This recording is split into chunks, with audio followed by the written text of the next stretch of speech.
All right, let's talk about to-do lists. Does yours ever feel less like a helpful guide and more like, I don't know, a giant tidal wave that's about to crash down on you?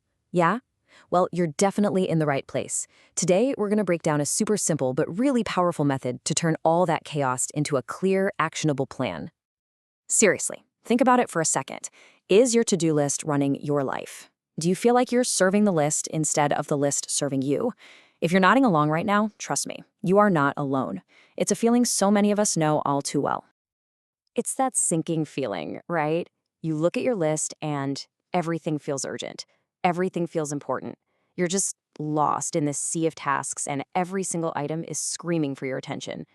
And the result? You're totally paralyzed. It feels impossible to know where to even begin.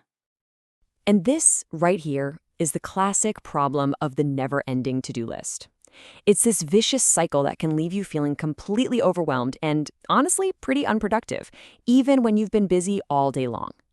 But what if there was a simple way to bring some real order to all that chaos? What if I told you there's an elegant way to prioritize everything without all that stress and confusion? A way to finally take back control of your day. Okay, let me introduce you to what I think is a real game changer. The must, should, want method. This is the framework, the tool we're going to use to bring that structure and focus back into your day. Simple, right? So what is it exactly? Well, the beauty of this whole method is just how simple it is. It's all about sorting everything on your plate, and I mean everything, work stuff, personal stuff, into three really distinct, really clear priority levels. All right, let's break this down. First up, you've got your musts. Think of these as your absolute non-negotiables.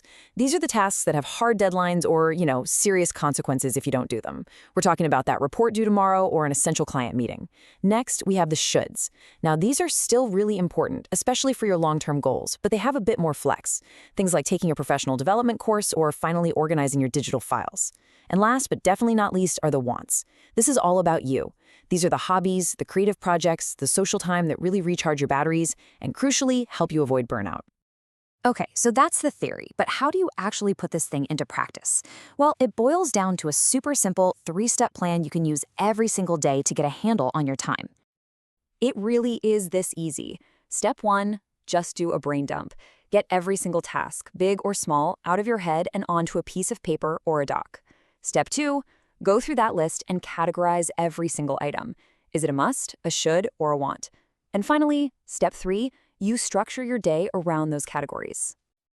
Now, here's the strategy. You always start with your musts. Knock those out first and get the critical stuff off your plate. Then you can move on to the shoulds, but here's the clever part. Your wants aren't just leftovers for when you have time. You use them strategically, as a reward, as a way to deliberately recharge your energy for the next day. It's brilliant. When you really get this system down, you're not just managing a list anymore. You're actually learning to prioritize like a pro. You're taking back control of your time and, maybe more importantly, your energy. And that's because this is so much more than just another productivity hack. It's a fundamental mindset shift. The goal here isn't to work harder or cram more into your day.